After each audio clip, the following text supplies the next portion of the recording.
It's Friday, June 5th, 2026. I'm Josh Walliser, and this is Pennsylvania Legacies, the podcast from the Pennsylvania Environmental Council. June in Harrisburg means two things: passing a state budget, hopefully, and passing any other pending legislation before the General Assembly adjourns for the summer. In theory, that happens at the end of the month. That's if a budget agreement's been reached, although recent experience shows that's not always a given. Either way, any non-budget business not concluded by late June either gets shelved until fall or beyond, or gets sucked into the vortex of budget negotiations with often unpredictable results. See again 2025. What all this means for lawmakers and for PEC's policy advocacy program is that it's crunch time in the state Senate for a raft of legislation already approved by the House to address energy, environmental, and community impacts centered on data center development. There's also a handful of proposals that aren't specific to data centers, but do deal with broader issues of energy affordability, grid reliability, and infrastructure that all figure heavily in that conversation. One in particular is notable for being that rarest of legislative unicorns, an energy bill popular enough to pass the House on a unanimous vote. House Bill 2223 is meant to encourage adoption of advanced transmission technologies, or ATTs. These are innovations in hardware and software that can boost the performance of existing grid infrastructure, saving energy and getting electrons to where they're needed more efficiently. In an often contentious landscape for energy legislation, HB 2223 is well positioned to pass in the Senate and could become law this summer. You may recall we covered ATTs last year on this podcast, and this year, in recognition of the extraordinary bipartisan consensus that has emerged around the bill, we're revisiting that conversation from 2025 with Chris DiAgostino of Advanced Energy United and Jenny Netherton of the Pew Charitable Trusts. That'll be coming up in just a couple of minutes, but first, let's briefly recap what has happened in the state capitol since then and preview the month ahead. For that, we check in with John Walliser, PEC's Senior VP for Legal and Government Affairs, who's been in the thick of it this whole time. John, welcome back to Pennsylvania Legacies. Thanks, Josh. It's been an eventful spring in the General Assembly. It has. There's been a lot of activity in the House on a number of different bills relating to energy transitioning. And one of the things that passed this spring, actually last month, was legislation, House Bill 2223, that would help move advanced transmission technology deployment in Pennsylvania. It actually passed the House unanimously, which is very rare for an energy bill. When was the last time that happened? I couldn't tell you. So what's in the legislation specifically? Did we have any input on the final form that it took? We worked with a number of stakeholders from the utility side, from labor, from the environmental side, from the consumer advocate side on this legislation in partnership with the House, members of the House. It's a bill that will require electric distribution companies, so those are the larger electric utilities across Pennsylvania, a handful of them, to account for what are known as advanced transmission technologies in their transmission planning. That's really wonky stuff, but basically what it's saying is to these utilities, when you're considering doing transmission build-out or transmission upgrades, we want you to consider these types of technologies, whether they're software-based, like monitoring the line for congestion, or if they're more hardware-based, like upgrading with more effective transmission wires. We want you to consider that in your planning moving forward. So it tasks the Public Utilities Commission, which is the entity in Harrisburg that sort of oversees and manages the utilities. When they file their plans with the PUC, they have to account for this. And they then make a determination, is this cost effective? Is it not cost effective? And that's ultimately what is decided. And so utilities like it because they have the flexibility and this is something they were probably interested in doing anyway? Yeah, they're actually already starting to do it a little bit. They're doing pilot projects in Pennsylvania, a few of the different utilities, but they're conservative by nature. They have to be because everything they do costs money, and a lot of the times it's the ratepayers that have to help shoulder those costs, understandably, because we're all using the energy. But so anytime something new comes on the horizon, they have to think about it.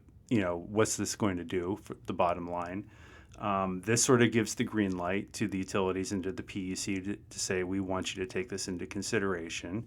And the good thing about this is that ultimately these are the types of things that are going to save money because they make transmission lines more effective. They might actually reduce the need to do additional build in certain areas. They help alleviate congestion, which makes the grid more resilient. So overall, it's a win-win.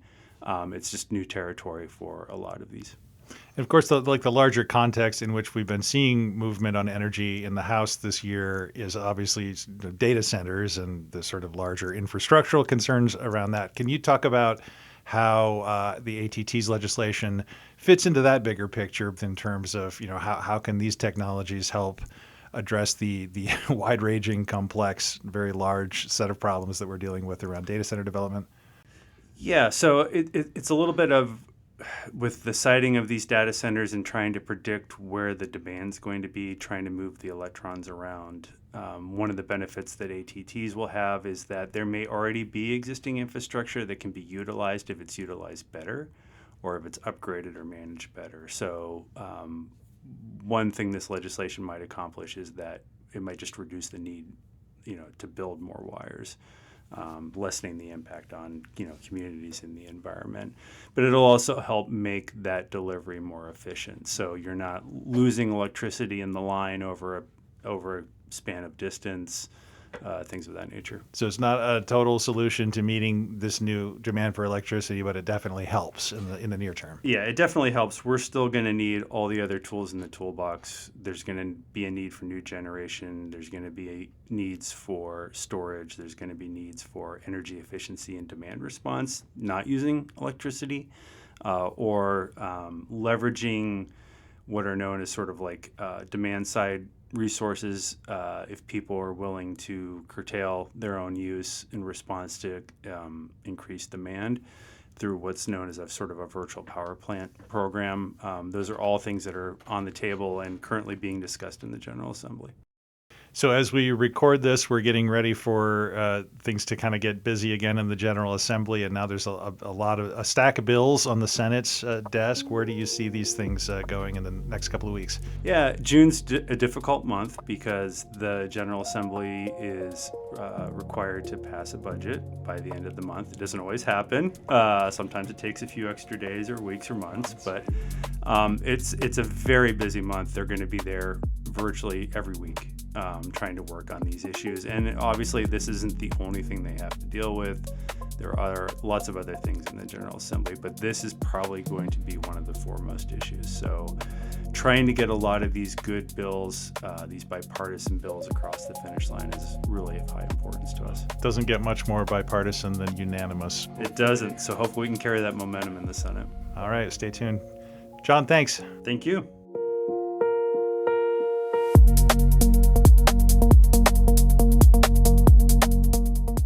I'm Chris D'Agostino. I'm the Pennsylvania Policy Principal with Advanced Energy United. We're an energy trade association representing companies across the full spectrum of advanced energy technologies that drive down costs and strengthen grid reliability, including advanced transmission technologies, which we're proud to have amongst our membership. So I really look forward to this conversation. And I'm Jenny Netherton. I'm an officer with the Pew Charitable Trusts. Pew is a nonpartisan policy organization that uses research and data to work on the big challenges of today. I work specifically on the energy modernization program and focus on how transmission solutions can help us squeeze more out of the grid.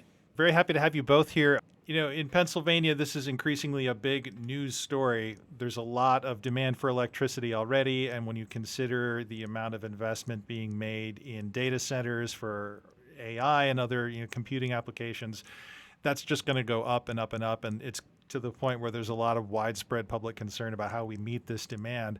So to that end, there's been a lot of talk about how can we just generate more electricity? How can we get it where it needs to go by speeding up an interconnection queue that is kind of stalled out, and also just using less energy where we can, make our existing usage more efficient.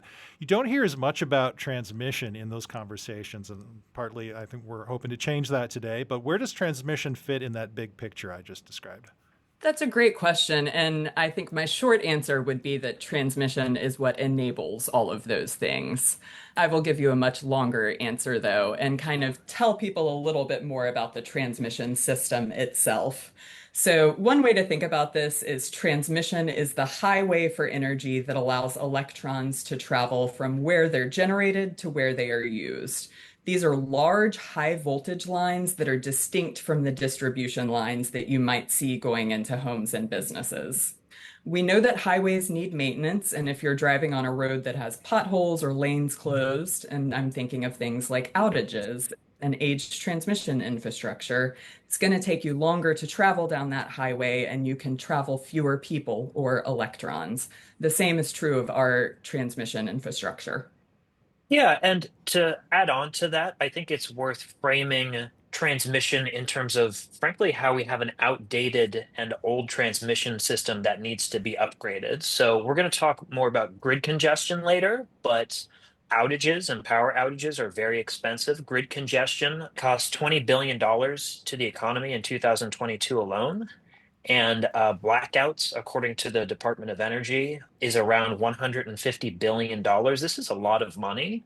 And it's an argument to make sure that we have a reliable, cost-effective transmission system, and ATTs will help enable that. So this system has been, to some degree neglected. We have some catching up to do just to maintain the existing system, but we also have to go a bit beyond that, I think. And the good news is that there's been a lot of technological advances lately. That's what we're here to talk about, specifically advanced transmission technologies, or ATTs. Could you explain that term? What are ATTs and what are some of the technologies we're talking about? Absolutely. So ATTs are a suite of hardware and software solutions that can help us squeeze more power out of our grid. ATTs work in different ways, but all of them can be installed quickly, about 3 months to 3 years, and work to make transmission more efficient. Some ATTs are hardware that is physically installed. So, for instance, dynamic line rating devices, also known as DLRs. I'm sure there will be plenty of acronyms in this conversation. DLRs are small sensors installed on lines that monitor real-time weather and temperature information, which allows grid operators to safely increase the amount of power flowing on the lines. There's also hardware called advanced power flow controllers that help reroute power to where it's needed most. And so these devices are installed directly onto existing lines. Another transmission technology is advanced conductors, which increase the capacity of transmission lines themselves. These use new composite materials that can transmit more energy than traditional steel core lines. Lastly, there's a software solution called topology optimization that looks at the entire transmission grid and can determine the most efficient routes for electricity to travel. I would like to distinguish between ATTs and GETs. So ATTs are advanced transmission technologies. GETs are grid enhancing technologies. We use the term ATTs because they include things like advanced conductors that are a slightly different solution than just grid enhancing technologies. I default to the more expansive language of ATTs. So as you can see, these are kind of a variety of technologies that when you put them together can really make an impact on the grid.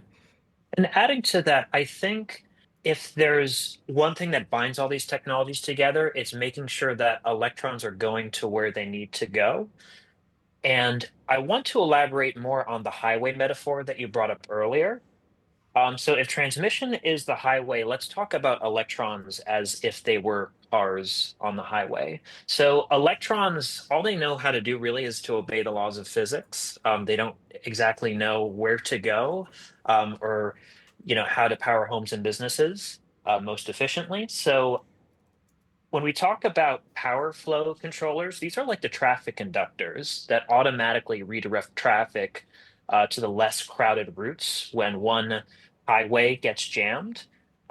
Dynamic line ratings are like real-time traffic sensors that tell you how fast cars or electrons can go safely depending on road and weather conditions. Topology optimization. It's almost like Google Maps, where Google Maps will show you a route that's 15 minutes to your destination, or it will show you 10 minutes to your destination, and you want to take the most efficient route. And then advanced conductors is like, you could think about it as widening each lane or repaving the highway such that it's easier for cars or electrons to travel through it. So all these technologies together make the most out of the electrons that are already generated on our grid. And I want to just also highlight, yes, this is distinct from generation, right? The generation has already happened. We have electrons on our grid, and how do we make sure that they get to their destination most efficiently? And if we could stay with the metaphor for just a little bit longer, and you were talking about, the analogy to like a Google Maps or a GPS, is it also the case that, like, if you're driving and suddenly there's a crash up the road, it will suggest, here's an alternate route and automatically calculate what's the best way to get from A to B right now? Is that kind of the idea, or is it more static than that? Oh, absolutely. Yeah. So that can happen in real time, and that can happen when there are emergencies, such as disasters that happen that take a line down.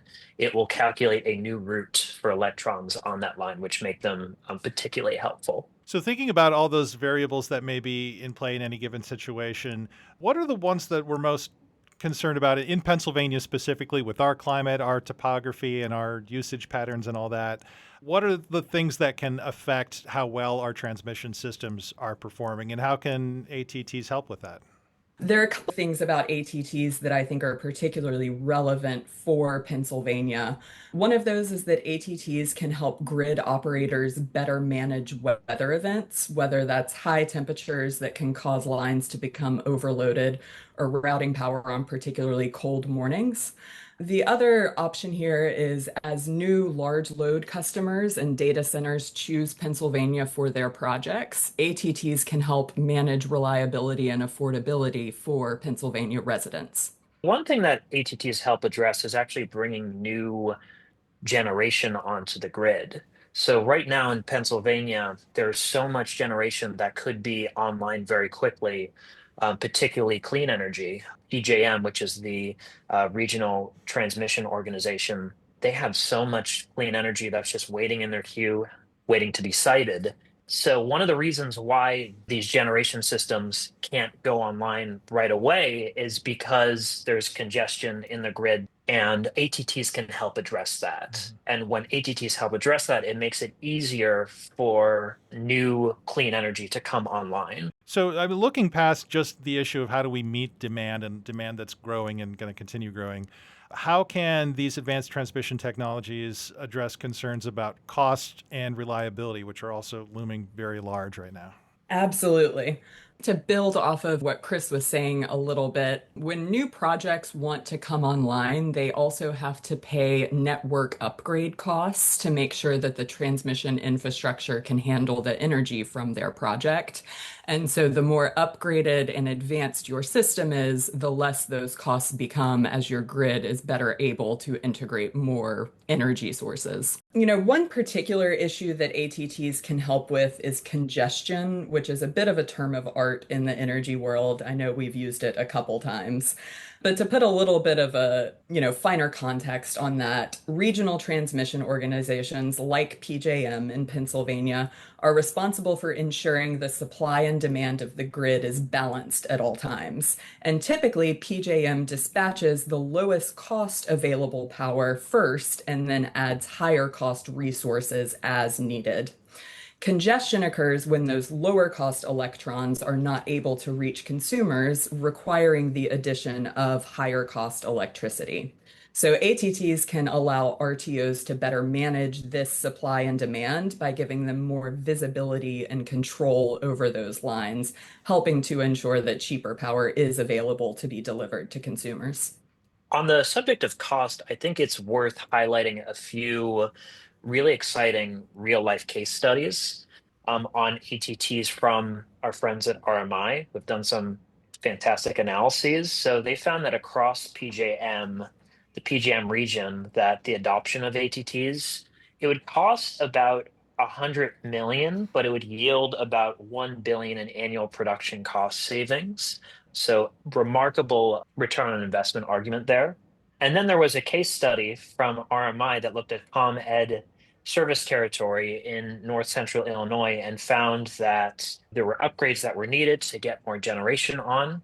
And initial network upgrade modeling suggested that traditional upgrades would take 3 years and cost about $100 million, but upgrading the same infrastructure using GETs would cost 12 million and take 12 to 15 months. I don't want to suggest that this is a one size fit all solution, that this would work absolutely everywhere, but it does give a strong argument that in many cases, advanced transmission technologies are cheaper and faster to deploy than traditional upgrades. So some pretty compelling points on the, cost and reliability and the speed of deployment, all those considerations. Are there other benefits that we should be keeping in mind? Like, for example, do these systems make transmission safer, reducing wildfire risk or other kind of environmental impacts? ATTs do actually make our transmission system safer in a number of ways. We've talked a little bit already about DLRs that give grid operators real-time data on weather and temperature conditions. Those same sensors can also detect wildfires by giving first responders a leg up on both battling wildfires and preventing disruptions in electricity. Separately, advanced conductors can also help prevent wildfires. Traditional transmission lines with steel cores sag in high temperatures or when the lines are at capacity, which can cause them to come into contact with vegetation and spark wildfires. Advanced conductors with composite cores actually don't sag, which prevents one potential source of wildfire. The secondary benefit of this ability of advanced conductors to not sag is that it often means, as Chris mentioned earlier, that you can use the same poles and not have to install larger transmission lines. Generally speaking, before advanced conductors, if you wanted a line to carry more energy, you needed to build it physically larger, and that is also changing with these new technologies. And then putting this in context with the sort of current or past generations of technology and specifically the cost of implementing them, what's the comparison here? How much, I'm going to presume that it's cheaper, how much cheaper is it when you consider all of the costs and benefits to implement these more advanced systems? I would say that ATTs are certainly cheaper than building new generation or transmission, but they're also not a substitute for new generation or transmission. ATT's benefit is really that they can be quickly installed and that they can help us get more power out of the grid as we plan for new generation and transmission. So there's this window of about 10 years that it takes to build a new transmission line, and ATTs can really help us in those 10 years. They also play a really big component in having an advanced grid of the future. If you want a grid that can respond to wildfire events, to weather, to increased demand, you really want these technologies integrated so you have more visibility as to what's happening. As we've established in Pennsylvania, the need is considerable for these kinds of upgrades. What is it that makes Pennsylvania a good, proving ground for these technologies? Why would we be a good candidate to invest in advanced transmission? Well, there's definitely new industries that are coming online that require just greater electricity demand, the electrification of homes, the onset of electric vehicles. Electricity demand is no longer going to be stagnant as it was for the past few decades, right? It is going up, and that's just the trend. And it's important that we efficiently manage the electrons that are on our grid. And that is something that advanced transmission technologies can efficiently do. And also, it's worth noting that it will help Pennsylvania continue to be a net energy exporter in the region, right? Again, facilitating more electrons through the grid so that other states can benefit from Pennsylvania's energy supply. Shifting to the policy context, what needs to be happening in state legislatures and specifically Pennsylvania's? What kind of regulatory action might be needed? And is there anything happening at the federal level? What we're seeing nationally is that states are taking action on ATTs. We've had over 15 states pass legislation that uses several different policy mechanisms. So I can go over kind of a few of the things that other states are doing. Indiana and Utah both passed bills earlier this year to require utilities to include ATTs in their integrated resource plans. So these bills also do provide for cost recovery for prudently incurred ATT expenses. The Indiana bill also separately requires the IURC to evaluate ATTs and how they can add to Indiana's grid. Separately, we've seen some other routes. My home state of Louisiana has actually created a legislative task force to look at the use of GETs and ATTs. And then one other policy mechanism we're seeing related to the wildfire benefits is we're seeing states like Idaho recently pass legislation that requires utilities to consider ATTs in their wildfire mitigation plans. So this is obviously a slightly different application of that, but still speaking towards the benefits of ATTs and kind of the different options of how those states can look at that. It's also worth having a pathway for utilities to think about upgrades, not just piece by piece, but also have a full decades long window for which they're looking at upgrades. ATTs not only have the potential to reduce costs for consumers, but also reduce costs for utilities. And having a pathway, like in Pennsylvania, we're proud to support a bill. I'll give it a little name drop, HB 705, that provides a window of decades for which utilities plan. So that makes sure that low cost solutions are on the table, including utilities, and it's not just say, another substation that's more costly to not just the utility, but the consumer. So we've got HB 705 in the mix. Apart from that, my sense is that Pennsylvania is not as far along as some of the other states that you mentioned. What can we learn from what's happening in Indiana, Louisiana, Utah, other places? Sure. So I think one thing I would emphasize is that while these states are farther along in legislation, they're really just getting to the implementation portion of these bills. So once you pass legislation, obviously you have to go through everything to make sure that it is enforced. So one really good example of this is Utah, where in their bill, the Public Service Commission is charged with evaluating ATTs in the IRP process. So we actually, Pew recently hosted a technical briefing for the Utah PSC, who are charged with this evaluation to help them as they undertake this new line of work. I think one big takeaway from that briefing was the importance of having all necessary stakeholders in the room. Transmission involves a lot of parties, from utilities to consumers to regulators, and I think the open lines of communication between those parties makes tackling those issues a lot easier.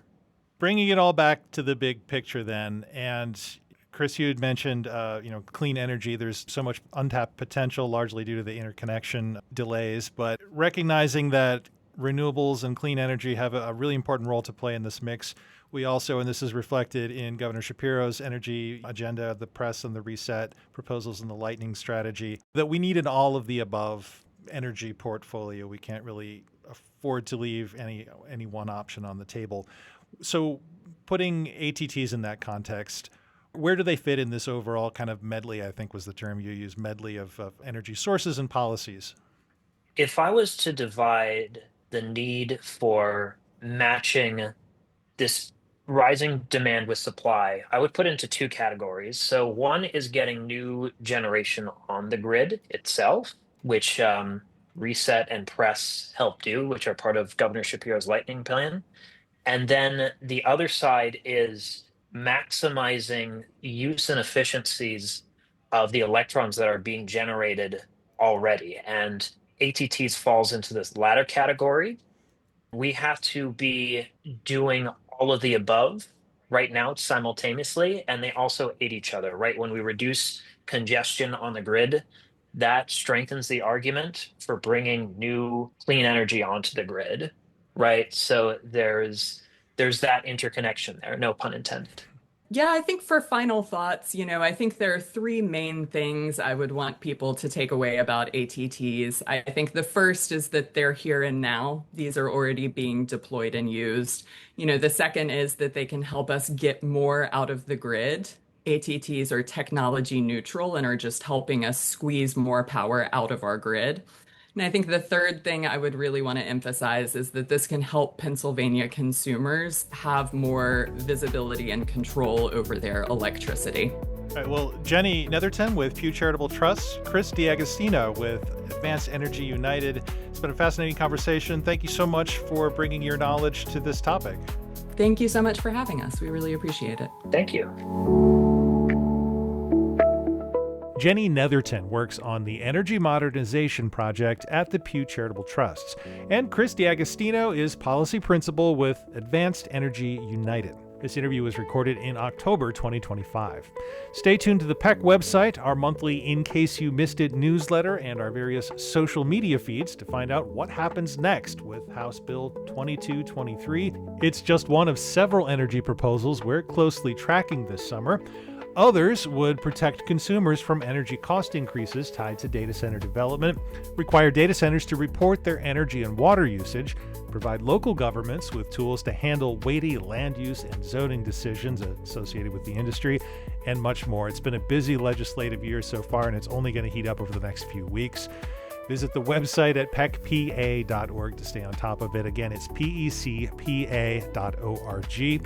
At the bottom of every page on that website, you'll see a big orange button inviting you to sign up for our newsletter and get the latest from PEC in your inbox every month. Of course, we're on Instagram, Facebook, Blue Sky, X, and LinkedIn. Check out our videos on YouTube. You already know about the podcast, but maybe you're not yet a subscriber. If that's the case, please consider adding us to your queue and get new episodes as soon as they're released. Until then, for the Pennsylvania Environmental Council, I'm Josh Rawlerson. Thanks for listening.